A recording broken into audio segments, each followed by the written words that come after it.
And I can see people joining us. So welcome to Aidan, Barbara, Eva, Fernando, Robert, Scott, lots of people joining us. Timmy's here, excellent, Victoria, and Yari's managed to make it as well. Fantastic. So there's people joining. We're just going to give everyone a minute to come into our session today, which is about business resilience. And I will introduce our wonderful speakers in a minute. But for now, I wondered whether you could drop in the chat whereabouts you're from, but maybe don't tell us the city. Can you tell us something that we would know about your location? So if you're in a big city, what's it famous for? Or is there a big landmark or something like that? I'm going to have to choose a place that's not a bit further away from where I live, because there's nothing notable about the small town that I'm in today. And so I can tell you that we have a gigantic pavilion that used to be a war hospital during the war. Oh, Yari's telling me that chat is disabled. Let's see if I can fix that for you. I tried that. Let's see if we can sort that out. Something says Q&A. So that's attendees can chat with everyone. There you go. You can try that again. Testing. Yeah. And Eva is in the Windy City, and that reminds me of the song from Oklahoma. Chicago. Yeah, Chicago is the Windy City. Chicken wings and snow. No city. That's Detroit. Sorry. Flower City, Molly. Mm. I missed out the Is Golden that State. Florence? Oh. Is that San Francisco? Golden. Rochester. Okay. Chicken wings is a mystery. Buffalo for chicken wings, maybe. Yes, of course. In California.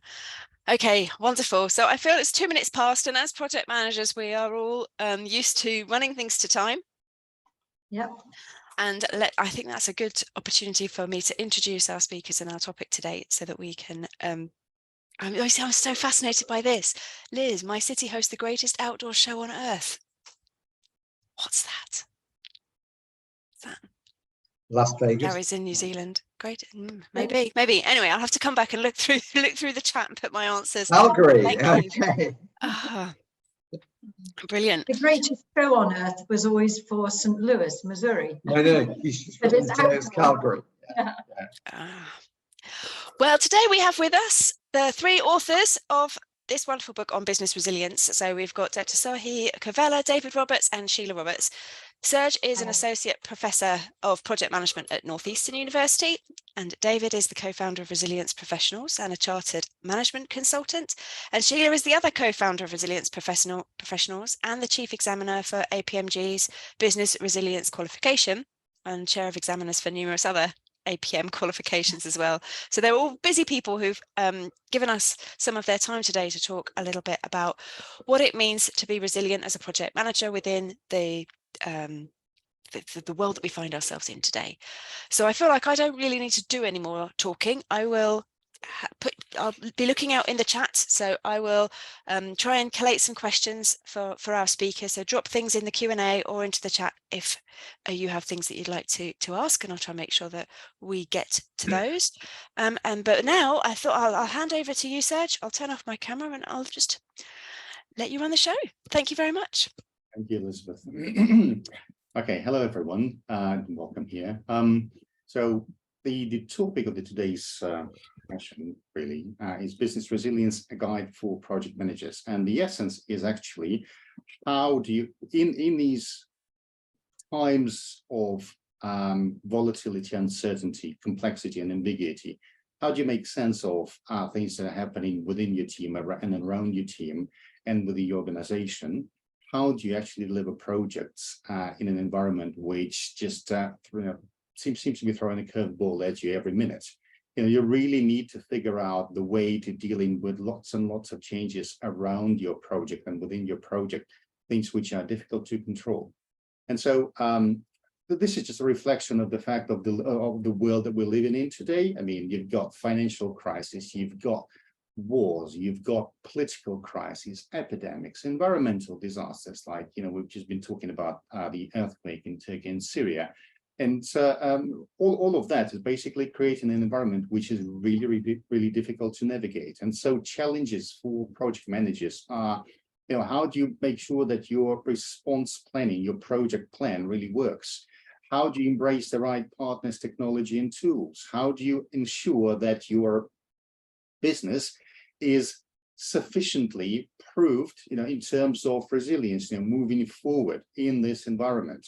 Now, really, what it boils down to is two things. One is the efficiency of the project delivery process in terms of coordinating the team and across beyond the team, the pace that you choose to deliver in this project, and actually the energy level. Because one thing that people always forget, from at least in the beginning, with a long, complex project, people very often start very enthusiastic, and then gradually they run out of juice. So we need to actually make sure that we persevere throughout the project, no matter however long that is. So that's the sustainability of the process itself, but also is the sustainability of outcomes. So looking at the project as a value creation process, as in it's not just the immediate deliverables, it's actually the added value to the organization that this project delivers, something going forward. We are talking about essentially three things: speed, flexibility, energy. So speed, we deliver things which matter most right away. We are flexible enough to absorb any shocks for coming into the project team from outside and from the inside at times. And we're actually maintaining the right level of energy throughout the delivery so that the team doesn't burn out. You are still capable of operating at the right level of performance, no matter how long you go. So those are things that we need to discuss today. And just to give you an example of a high pressure environment whereby everything needs to be done immediately, there's lots and lots of different agencies, both national and international, coming together. And there are things like rescue, which are the immediate priority because it costs lives. Every single minute may mean lives saved or not saved. But there's also things going forward, as in rehabilitation, rebuilding, psychological help to people who've suffered the consequences of that thing, and then also future resilience in terms of proofing the standards, the building standards, policies, and so on and so forth. So when the next time this thing comes, your organization, or in this case, the country, the government, are ready to enact some of those policies that you've produced. So in terms of a high pressure environment, we are talking about projects which do have lots of volatility, lots of ambiguity, lots of change requests coming your way. And how do you make sense of it? So this is the whole point of us presenting this thing that you're seeing before you today, the Business Resilience Framework, something that will help you to be more structured and disciplined and ultimately efficient by delivering projects in such an environment. And without much further ado, I hand it over to David to talk about the framework itself. Serhiy, thank you very much for that. I'll just check, can you hear me okay? Yeah.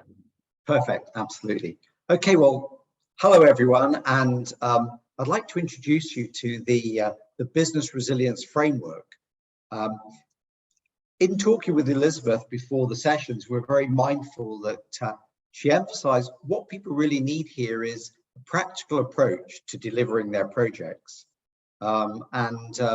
This framework is really a framework that is set out for organizations that have to deliver the projects, and for the people inside who work on behalf of those organizations. So when we talk about business resilience framework here, we're talking about how organizations learn to take advantage of challenging or so-called VUCA circumstances, that is volatile, uncertain, complex, and ambiguous circumstances, through their own actions.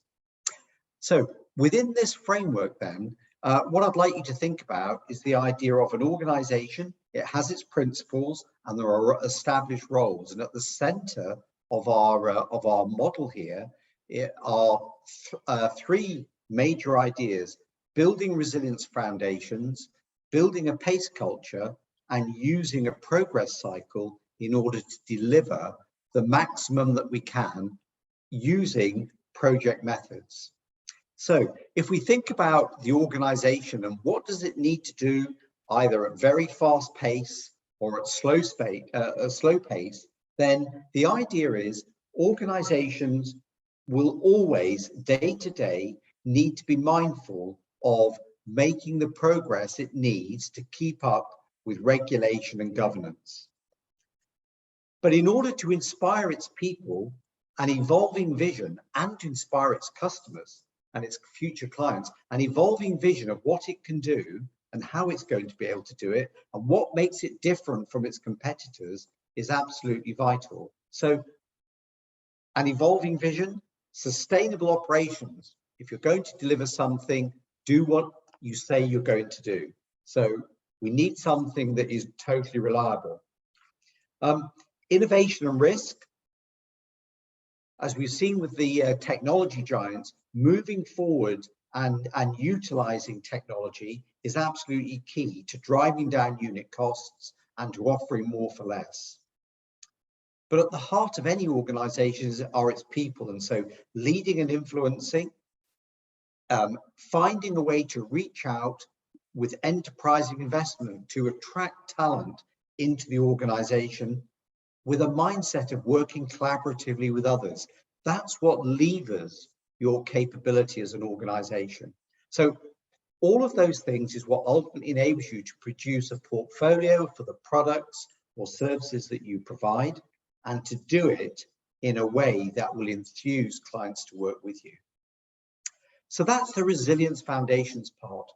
When we come to how are we going to operate, we need to remember it's not a question of just saying, I hire another project manager and I put them under great pressure to deliver and set them on reasonable timescales and say, just get the job done. We need to do better than that. And that's why we have a culture that is based around building up people's self-confidence, self-esteem, confidence in others, and understanding the application of tools, not tools on their own, they don't do anything. It's how to use them with capability and skills, and that builds up the energy inside an organization to face challenges and to turn those threats into opportunities. And so finally, that's done in an area that I'm sure many of you are familiar with, making progress. Often we're using established project management methods, be they PMI, Prince2, Agile, Scrum, whatever those approaches are, in order to roll out and deliver those things for which we are responsible. So our business resilience framework then is about building great foundations, strong people, and enabling ourselves to deliver according to a project plan. I think, Sheila, I'm up to you. Thank you, David. Taking you through those, and I'm not going to spend too long on each, but just to give you some ideas. Then the resilient foundations, this is what you need to be doing to make sure you're looking at across the organization so that resilience is embedded. And there's likely to be many projects to make sure that each of these areas is covered adequately, but it's really making sure you're doing continuous improvement rather than a big bang approach, which unfortunately doesn't often work well. Regulatory and governance, as David said, making sure that we've got that in place. Many organizations feel that what they've got is very strong. And then when you come to a major VUCA event, they find it's not as strong as they thought it was. We've seen some of those very recently in the financial markets, haven't we? Evolving vision and making sure that we have a vision, it's shared, but we need to recognize it's changing. The world is changing all the time. We need to change with it.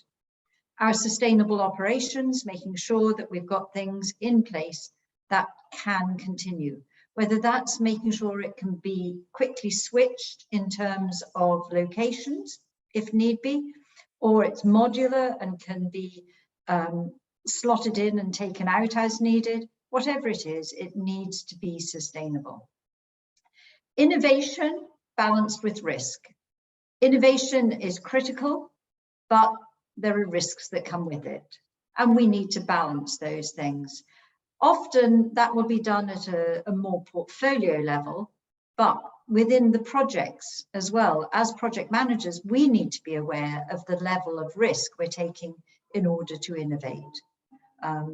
Then we'll make sure that we've got great leadership, influencing skills, and ensuring that all our people have their values aligned.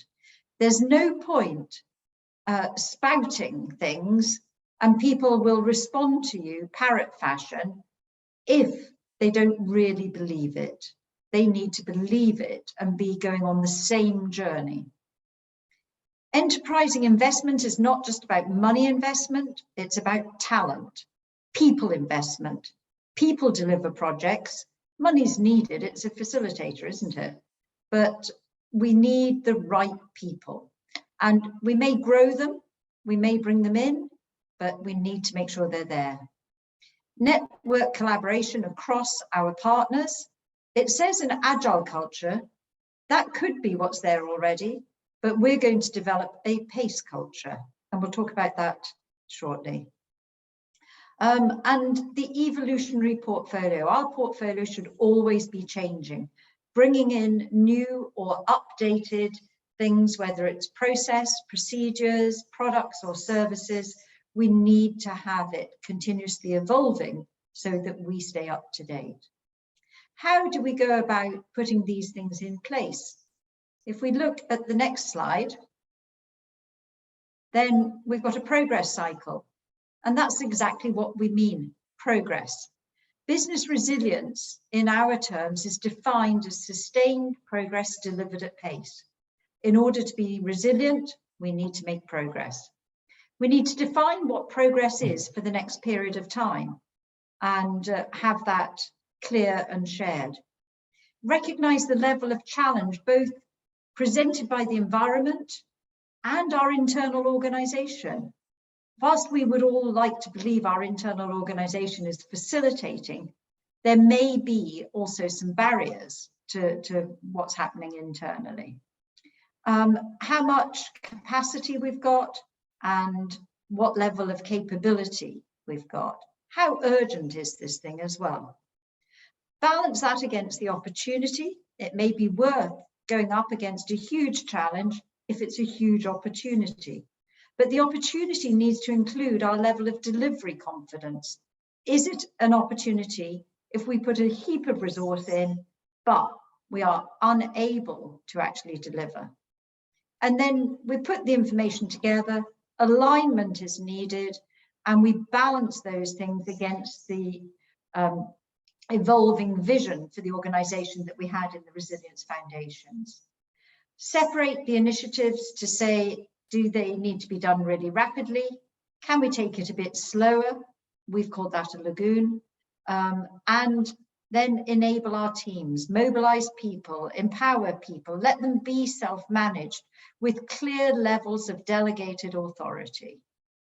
Then fail fast. So we select what we're doing, we test it, and through early testing, things either fail fast or succeed fast. Yeah, we want the successes. And from the successes, we need to celebrate and learn. Learning from the good is equally important as learning what to avoid. But these things don't happen on their own. They're done through people, aren't they? So let's see what we need in terms of the people. And the pace culture is critical. A purposeful mindset. This isn't just about everyone being rah-rah and positive. That doesn't work. What we want is people really understanding, why am I here? What am I doing this for? And believing they can achieve it. A growth mindset that says, I may not be able to do all of this on my own, but I've got a fantastic team that will actually deliver it with me, and together we can. Application of tools, as David said, no sense having the tools and not using them. And whatever those tools are, they could be digital tools, fine. They can be mechanical tools. It doesn't matter what we're talking about in terms of tools, they need to be applied. We're going to give you some tools to help you build business resilience in the form of some templates very shortly. And capability and skills, well, we know we need those things, but we need to test that we've got them as well. And if they're not there to the right level, nurture them, develop them. These things lead to an elevated energy. We can test the health of our team, the well-being of our team through the level of energy. And that's something we'll look at when we're giving you a tool to do that. So where does this apply? What levels? And I'm going to hand back to David. Thank you, Sheila. Well, there's a lot to digest there, and we can see then a lot of work. What I want to emphasize is that the business resilience framework, with its domains, its elements and components, is designed to dovetail or to work with the project management techniques that you already use and the business processes that you already use. So it's very important to stress, although we've put together a whole organization framework, it may be that many parts of this model or of the model that your organization uses are really delivering. And you've identified there are some areas of challenge at certain levels in your organization that could be adapted or improved. And that's where business resilience should fit in. It should be there to support those areas that need supporting whilst enabling you to retain what works really well. So let's talk about those parts of your organization. Whether we're looking at individuals and empowering those, teams like project teams or a department with a particular function, the whole organization, the organization plus its partnership network, which is the way in which most organizations actually deliver what they have to provide and also multiply or lever their capabilities. And then finally, reaching out to wider organizations like governments that may be needed in order to support them. So when we think about levels of organization, we're looking throughout the organization and we're asking, what is the right place where we really need business resilience on this particular initiative? Okay, in this slide here, we're talking about application. You can just see a reference back to the Turkey and Syria example that we gave you earlier. And I think, Sheila, you're going to talk about that in terms of benefits at the end of the presentation. So thank you. I'm back to Serhiy with the next slide. You're on mute, Serhiy. Always happens somewhere, doesn't it? Yes, it does. It's not just me, though. Well, it's the baton again on to me. Thank you, David. We've just presented a framework which is quite a handful, really. What I think we need to be mindful of in practical terms is that there are certain practical tasks that a PM would need to attend to throughout the delivery, and would like to set you on the right footing from the outset with the templates that you are going to see in the next couple of minutes. And there are 4 of those. So the first one is called Resilience Readiness Checker. And so the need for that is your project effort should be focused on not just on delivering, obviously, the projected outcomes as they are seen by your customer and yourselves, but also they need to add to the resilience of the team and organization at large. I.e., we're talking about, you will be familiar with the concept of projects being the value creation processes rather than just pieces of work which deliver a very specific fixed outcome. So in that spirit of the project being a value creation process, we talk about it delivering obviously the projected outcomes, but also enhancing the organizational resilience. And so for that to happen, you have to get the right mindset in place and the organizing principles in place. Resilience has to be a driving force and the underlying motivation for everything you do. And then this also needs to be done very, very quickly, especially in projects which are like we've shown you before. Now, the crisis type, the speedy reaction is everything.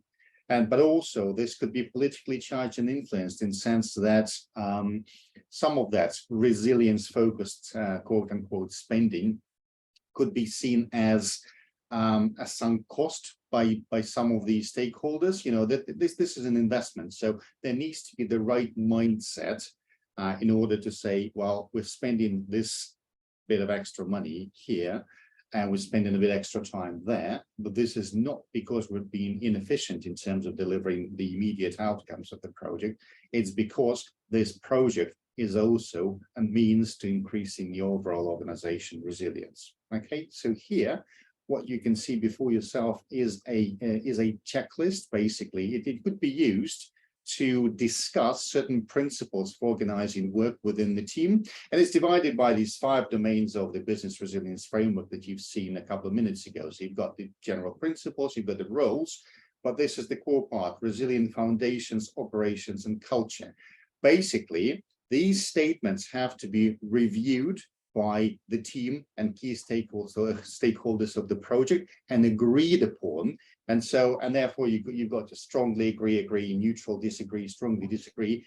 If upon the discussion you've got anyone from that lot putting their opinions in the strongly disagree, or even neutral position, that's a matter for discussion and resolution in the shortest time frame possible. Because if you've got people who do not agree with those things, effectively you're looking at a conflict somewhere down the line. Sooner or later, depends on the situation, but you will have to resolve it later on, possibly at a greater cost. Because if you could start with this shared opinion, yes, we agree that we should be factoring resilience considerations into the delivery of every activity on the project, of the delivery process, of the culture, and of roles and principles.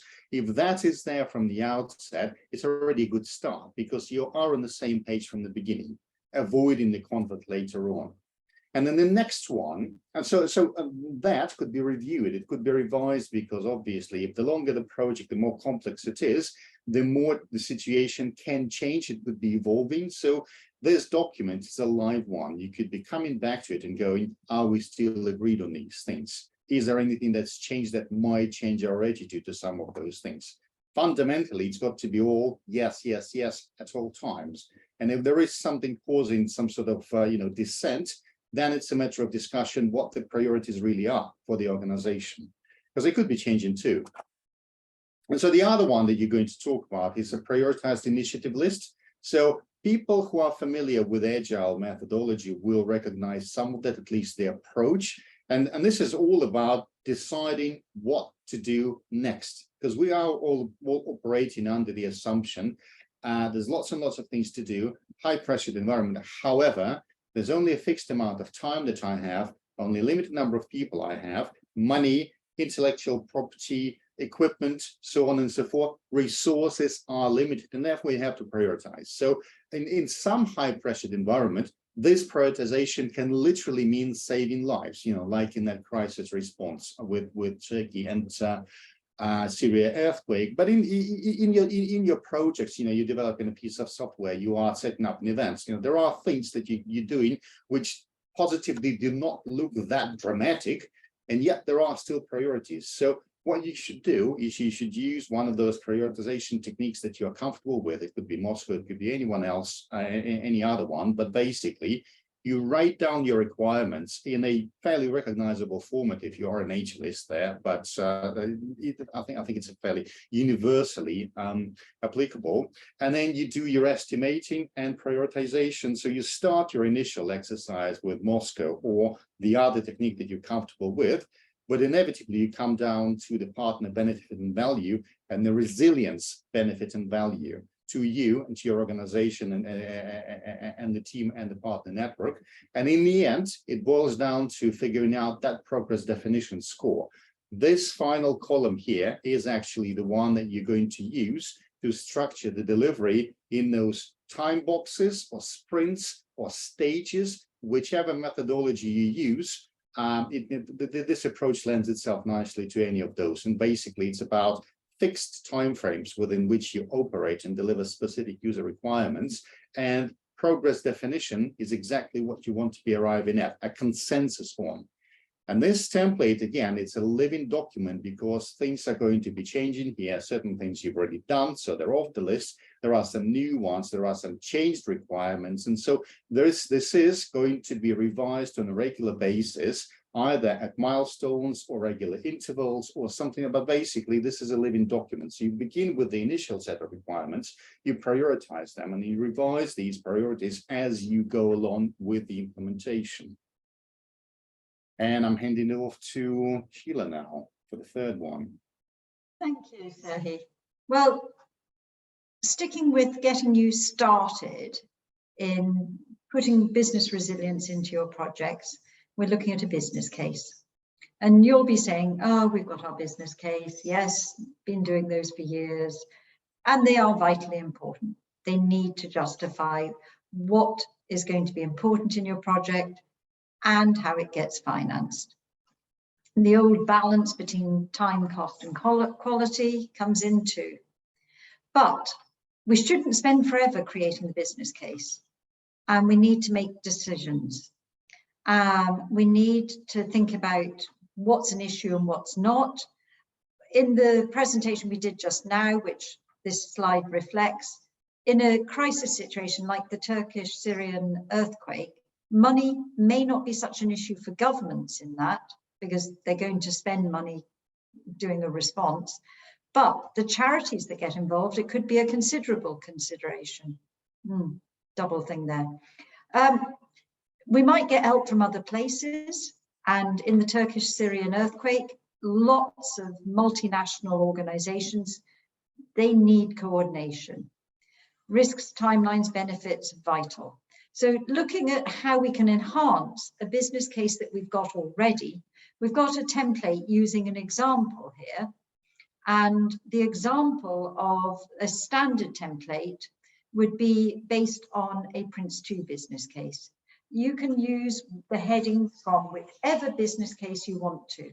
Recently, we took a look at the PMI website and business case templates in there. There's a huge variety there.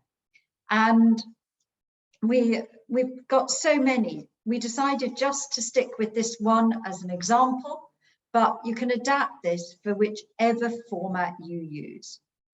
The summary is the summary, but under your reasons in a Prince2 business case, you'd add in the emerging vision. So we're not throwing out what you've got, you're just enhancing it so that we're actually making it a more resilient focused business case. The emerging vision helps us to understand what the future will look like once we've completed, not just what's triggered us to actually want this.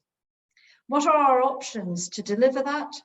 Well, we put those in, and in a Prince2 sense, we have our chosen option, which will be our progress definition, and that will include what we have chosen to put into this business case. The expected benefits are also going to include now an assessment of this opportunity. Rather than just sticking a load of benefits down, we also need to consider the delivery confidence available. How much would we actually be able to achieve these benefits, not just listing them so it looks good.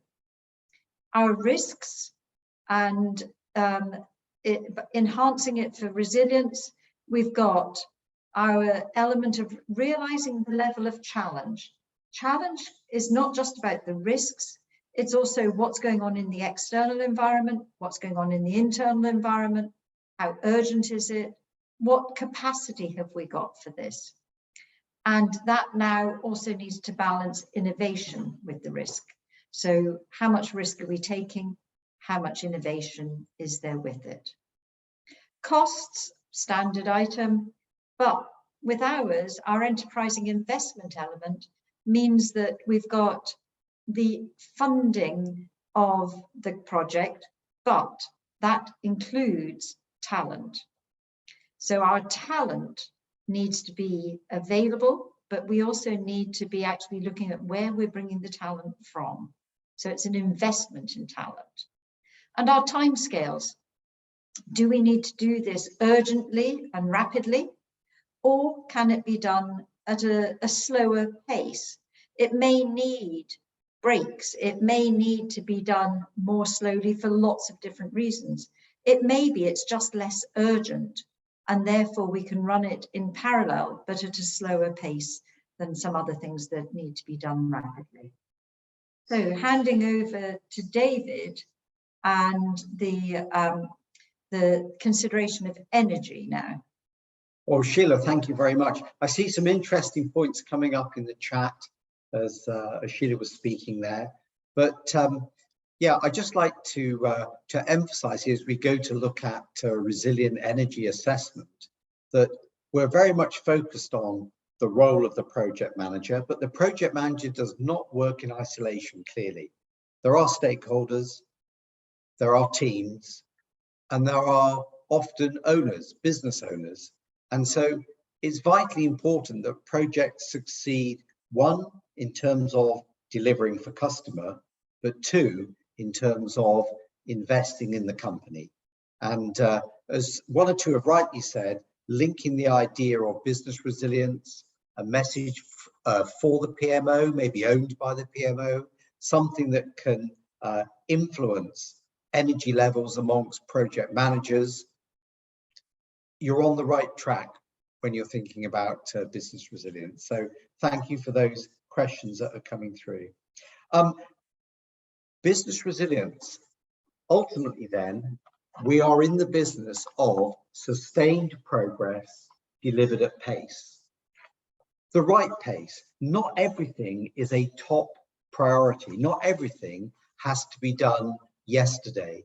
That's how we get burnout. That's how we get project managers who are no longer able to deliver.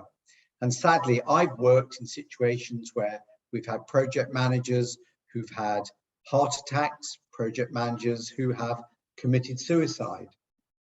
It's all about handling pressure. And so it's very important in a professional way that we think about the energy inside our teams. We'll have a look at that in a moment. So the implications then, the energy, i.e. to set, sorry, you can just flip back for a moment, Serhiy, to set and maintain the right atmosphere and to make sure you can complete the work, however long it takes, means we need sustainability. We need to be able to keep going, to repeat our performance, and to recognize that energy is actually a very good indicator for the wellness or well-being in our organizations. And that's why we believe that resilience is key for those people who are looking after the well-being of their organizations. Let's have a look at how we can check it out. So we'll take that next slide. So in this example, we have a sample questionnaire. This questionnaire, although it's not obvious from the questionnaire, will enable us to identify, as Serhiy was saying in his piece, who either strongly agrees, is neutral, disagrees, or strongly disagrees with a particular point. But it will also help us diagnose whether the type of energy people have is very positive towards what the organization is doing, whether they just feel comfortable and believe they could just turn up to work and life will go on. Whether it's resigned energy, well, do you know what, this is just how life is here. We can never really get things done or satisfy customers, but hey, that's life. Or finally, that people are, as is being raised here, people have a sense of corrosive energy. It's, well, do you know what? These things never really work out here. I'm not really that committed to doing these things. We need to find out where these pockets of energies are within our organization, within our project teams, within our departments or the whole organization or our partners. And then we can work on those things to build up the sort of strength that is needed for sustainability. Okay, so we'll take the next slide, Serhiy, and I think you're going to take this piece on, aren't you, on the major types of benefit. Yeah, so with major types of benefits, you can see that there are kind of grouped into three major categories, and one is about the high level vision. It's a stronger linkage between strategy and execution by making sure that you have, as it was pointed out in the chat, you baked resilience into your thinking, into your delivery from the outset. That means that your implementation meets the right, or achieves the right type of objectives. So the specifics could be different. It could differ because it's always an evolving situation. But if you start with the right principles in mind, that's guaranteed to bring about a credible type of result. And then second one, resilience value flow. Because you are structuring your delivery using the progress cycle, i.e. it's fixed timeframes, but within every fixed time frame, you are delivering, so to speak, the minimum viable subset of initiatives, which are vitally important for creating value for your clients and for yourself. That generates the value flow that already has resilience baked into it. So that means that you create assurance for yourself, for your team, and for the client as well. So going right back to your agile principles, wherever agile is here, you are talking about this kind of heartbeat, about the momentum which is sustained. Every time you deliver something, it's something good, which enhances the business value. It creates this assuredness, people know what to expect of you. Your team knows what to expect of you. So in that sense, you are creating this flow rather than intermittent deliveries.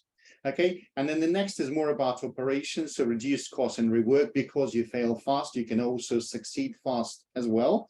And that usually is how things get moving rather than being stuck on something where you get increasingly disillusioned, you lose energy because you can't achieve anything. Instant gratification is the thing that comes to mind straight away. It's like this: the quicker you deliver something good, the more you feel that you're progressing. Okay, so succeed fast, or fail fast, but succeed fast too, is of paramount importance in having success in sort of continuous flow of delivery. Operational effectiveness through the optimized process, absolutely. I think that's a given. Increased productivity, the right culture, and then assessment and reassessment of initiatives. Again, what it is that you're delivering right now constitutes the biggest possible value right now in this very moment. So because you are continuously reassessing, you are delivering what is right at the time rather than what was thought to be right in the beginning some time ago. And then predictable delivery, that's what I said. Predictable means every single time frame you are delivering something that you said you would. So guaranteeing, creating that level of confidence in your customers, or rather I should say in the key stakeholders pool. So your customers, your team, your management, everyone involved knows that they can rely upon your word, which is more precious than gold, really, especially in these times. Talent nurtured, work momentum gained and sustained, improved satisfaction and retention, sincerity of needs and wants. I mean, that goes back to one of those questions which was in the chat. I saw it briefly, that it's difficult to create excitement because initiatives have failed in the past. Well, there you go. Because you are actually ensuring that there is increased delivery, there's increased confidence of delivery, and there's a flow of delivery, people are less prone to lose that energy, people are less prone to burn out, and then to basically leave, resign themselves to all these things. So you are supporting your talent through it, right? And through this delivery. And obviously, because of that, you got improved satisfaction and retention from your team, but also from the customer, because they know what to expect of you. They have that level of confidence. Yeah. And so over to Sheila. Again, we have this example here with the crisis project. Oh, you can tell I've always been the practical one in this team. I get the practical stuff. I love it. And here, We looked at what had happened in the Turkish-Syrian earthquake and the benefits of utilising the business resilience framework in the response. The stronger linkage between strategy and execution, well, clearly the strategy is there in terms of respond and recover. And the stronger linkage should mean that the rebuilding in the recovery part, the rebuilding standards are implemented, not just talked about. So we've got built-in resilience for any future earthquakes. Reduce cost and rework. This is what Serhiy was saying about fail fast but succeed fast. Make sure that we've got our response delivery in a modular way so we can get people on the ground fast doing things, and then the modules following up. Operational effectiveness, making sure we've optimized for life-saving now. Don't worry about getting all the other resources there that will be needed for rebuilding immediately. Go for what is needed to be effective in this current period. Think about the future. I'm not saying you don't need that, but making sure that we're actually doing things that are effective. Increase productivity, making sure our first response of rescues is immediate, and that we can do as much as we can with the resource we've got available. Nurturing talent, it seems a strange thing in a crisis situation of an earthquake response, but if we don't nurture talent to be able to deliver and respond to that crisis, we're not going to have that talent available in the future. So we have to nurture it. We have to give people opportunities to actually experience it. Predictable delivery performance, making sure not only do we meet expectations, but that we exceed them. And this was shown in Syria by people being rescued beyond what was thought possible in terms of timescale. The value flow that Serhiy mentioned, making sure we're looking to the future about rebuilding and building in resilience and delivering that as a continuous flow. Improve satisfaction and retention. Here we're talking about all those households which have been displaced or unfortunately many destroyed, and needing to increase the optimism about what's going to happen in the future through making sure that we've got that international support of all the partners. So back to you, Serhiy. Just really well, thank you, Sheila. Just a really quick note to add to what you were saying about talent nurtured. So something that just struck me. I mean, here we're talking about this absolutely dramatic event. However, I can't help but thinking about things that we don't consider to be that dramatic, yet they are quite emotionally bruising. Think of a transformation project that has just cost you half the headcount because you had to lay people off. You had to implement some new information system, enterprise level information system, or transfer everything to the cloud, whatever it is. But basically, huge transformation of the business itself. Practices change, people leave. What you really want is to retain people who've persevered through this. I mean, they might be on the brink of leaving, but it is their tenacity that's enabled them to stay so long, which is so precious to you. You want to hold on to those people, and that means that you need to take conscious steps towards providing them with that extra bit of support, re-energize, revitalize them, because if you help them and they stay on, that means resilience in terms of the headcount and in terms of the human resource that you've got. Next time they're going to be a lot more prepared for it. Yeah, so that was just a short remark there, and onto the summary really. So an event, a crisis event, or if you will, generally a complex project. It's something that involves multiple partners. So you've got your team, you've got your suppliers, you've got your subcontractors, you've got your customer, your user base, you've got your, project board, you've got the organizational board, you've got the government, national, international, maybe, I don't know, whatever. So you've got a whole variety of stakeholders who all have their own, sometimes conflicting interests. and you are in the middle of it, and you are effectively managing, you need to try and reconcile those needs, those objectives. So that requires a disciplined and orderly approach to deciding what the actual value is, and when you've decided it, to deliver it, you know, with flexibility, speed, and energy. So for that, you do need a resilient approach in order to be able to coordinate, prioritize, and deliver the the whatever recovery you might need, and then future resilience proofing of your business. So key point is, again, to repeat, it's speed, flexibility, and energy in order to deliver a complex project. And this is where business resilience framework can really help, because it's not telling you to just forget or throw away all you've been doing so far, all that you've so painstakingly put together to date. We basically say, well, you can take any element of it, that works for you. You can take the templates and you can enhance and complement your existing best practice and make good on it by using these new things. And so in the end, partners which are engaged in such high pressure environments, they are able to achieve better efficiency, better effectiveness, and greater impact if they are going through these projects with these things, i.e. flexibility, speed, and energy, and obviously using those templates. And so just to top it off, obviously we don't have much time in this presentation, so a lot has been remained unsaid.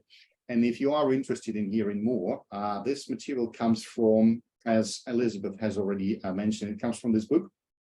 But where you've got a team of authors with over 150 years of collective experience.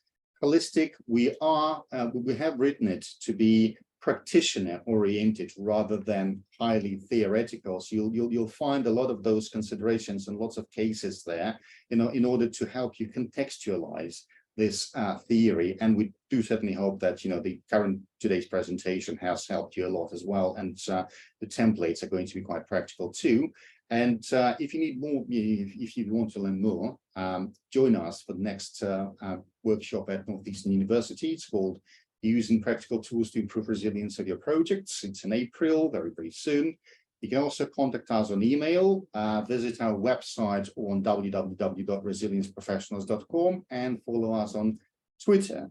And we may want to take some questions from the audience now. I think there are quite a few of those in the chat. Okay, thank you very much for that presentation. It's been really interesting to see how you can go from the framework and then turn it into some really practical things that we can do. I think the question on everybody's lips will be, you've shared some great survey type templates, things there. How do we get access to them? Oh, Sheila's put that answer in the chat. We will be able to access them from your website. So that's fantastic. If you let me know when that is, I can email around to the group who's with us today, and we can get those shared, because I think that's the kind of tool that we could take into a PMO conversation or into a lunch and learn and say, look, let's just start somewhere. Let's start with asking ourselves these questions, and then see where we go from there. Absolutely. So in terms of questions, I don't think I missed anything in the chat, but I did have another one of my own. But please do think, people. We've still got the panelists with us for another seven or 8 minutes. So if you do have questions that you wanted to raise, then just drop them into the chat, and we will definitely get to them. I wondered, Elizabeth, about just responding to one of the points that you made.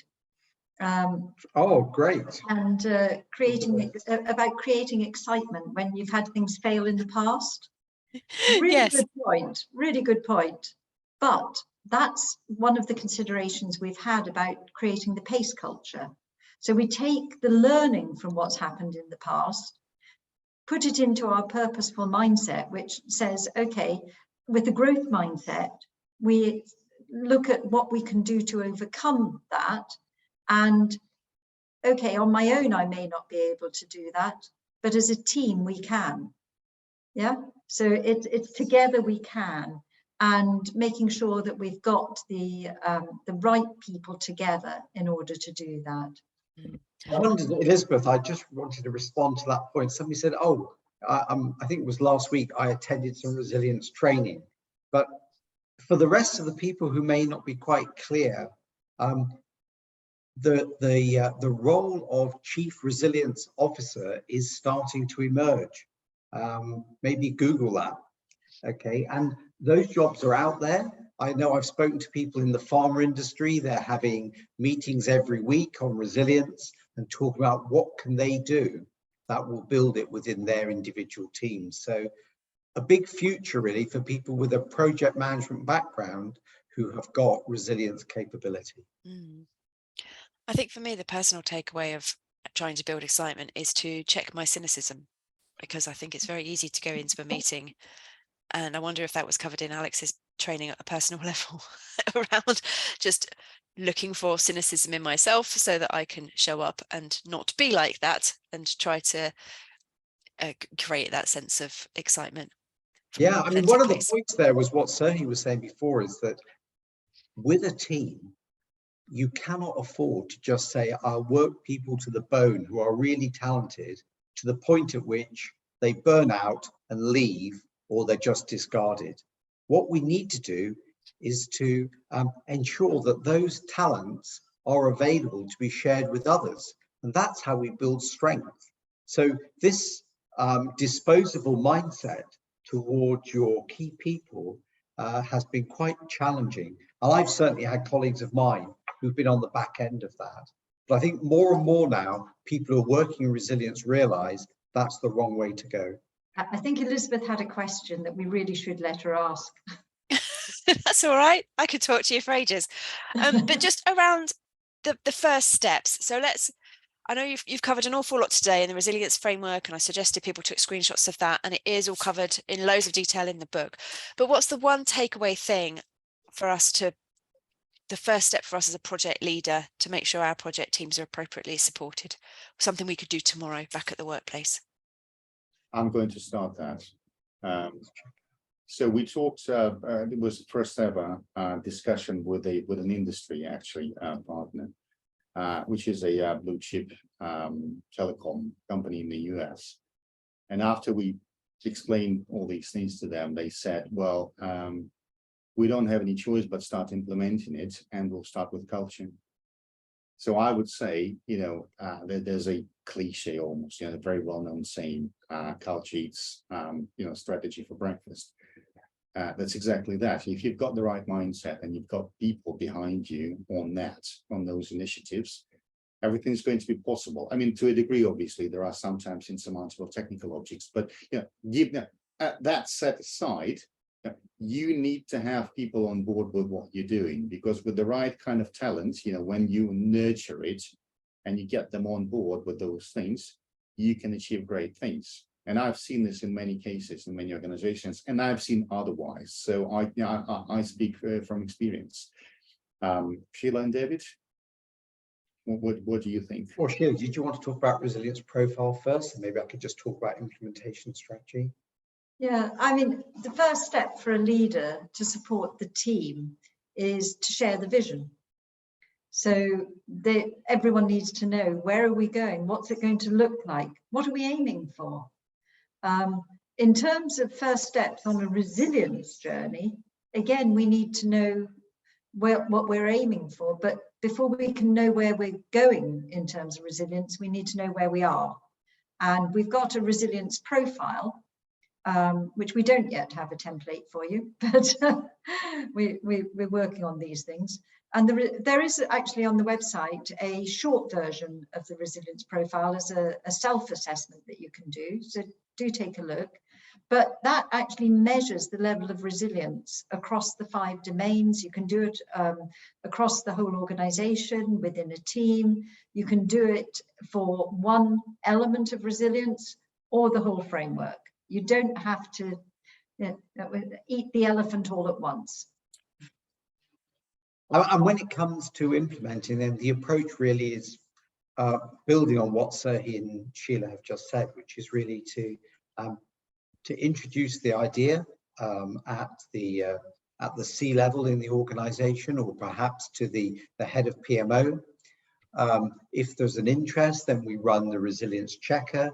And then we look at the organization itself and decide what would be the most appropriate strategy to take to improve resilience. What's appropriate, their timeframes, their affordability envelope, their urgency. So we've got 4 distinct strategies. I won't go through them here now, but they're in the book. Those are the ways to start rolling out resilience in your organization. So it is all set out there. I'm very happy to talk about it on another occasion. Thank you very much. I'll add here something. So talking about We can talk forever. talking about your level of cynicism, Elizabeth, that was the first question you asked there. How can a project manager best influence up to start having these conversations? I think David's been very, very diplomatic here. I'll be a little bit more straightforward, I suppose. You've always got to consider who's the key stakeholder is in that project, or rather, who's the most influential stakeholder is. You know, so there goes your mapping. You know, influence, interest, and power, and whatever. If your leadership, if the organizational leadership is personally not interested in it in any way, you're dead in the water. I will be as bold as to say that it's not going anywhere, because you're good to try something, but without the top level support, you won't have the resource to do it. So what you need to really do is you need to appeal to the sense of, I don't know, self-interest of those people who will make a decision of whether to promote this initiative across the organization. In which way you do it is another matter. I mean, I suppose it's going to be very, very highly, contextual, right? To put it in politically correct terms. But I do solemnly believe that you really need to get those key people, key decision makers, who will say, yeah, I'll sponsor that project. Yeah, you'll get a pot of money, however small or big it is, but that's all I can give you. But I can give you that, if they see something in it for themselves. Yeah, and there's a whole raft of academic literature that would tell there's the agent problem. If the agent in charge doesn't want anything to happen, it won't happen one way or another. So you get them on board. I mean, that's the short answer, however superficially it may sound at this point, but you do need to get them on board. And whether you do it on a personal level, appeal to their sense of, self-actualization, influence, power base, or just pure curiosity, whatever it is, but you need to get those key decision makers on board, because without them, there's not going to be a resource, and without the resource, it's all going to be on bare enthusiasm, and it's not going to live very long. Yes. And Serhiy, just if I may just say, just very briefly, if you remember the 6 different levels we showed in terms of how am I going to apply business resilience, it started with the individual, and then a small project team, and then a department. So depending on this resource level that's available that Serhiy is referring to, we need to choose the right level to go in, demonstrate that we can make a difference, and then others will look on and want to do something similar. I think, yes, it seems to start with asking the question, being aware, raising the issue within the organization and saying, why aren't we doing this? Yeah. Or are we doing this? Let's do that profile and check where we are, and then where are our gaps, and how can we set ourselves up for success in the future by doing the groundwork now. Yeah, and as I say, we have 4 generic strategies in the book. Yeah, happy to talk about those on another occasion, but there are different ways of going about delivering resilience at different levels in organizations. I think the most important thing is find something that can demonstrate the impact of the approach, and then you'll build your own momentum. Brilliant. All right, well, thank you very much for sharing those insights. It's been really interesting to come at project management from a very different angle to how I think about it normally. So it's been an interesting experience for me as well to think through how I can take this and apply it. And I'm sure that's the case for everybody who's listened into our webinar this evening. So we will save the recording. I'll get the recording shared. So if anyone joined late and missed the beginning, you'll be able to catch up and watch the video. And as soon as those templates are available on your website as well, I will make sure that people know so they can come and download them. So Thank you very much, thank you very everyone. much. Thank you. And thank you, Elizabeth, for the opportunity. Thank No you very problem. much. We appreciate indeed. it very much. Have a great rest of the evening, everybody. Yeah. Thanks. Thank you. Bye for now. Bye. Bye-bye.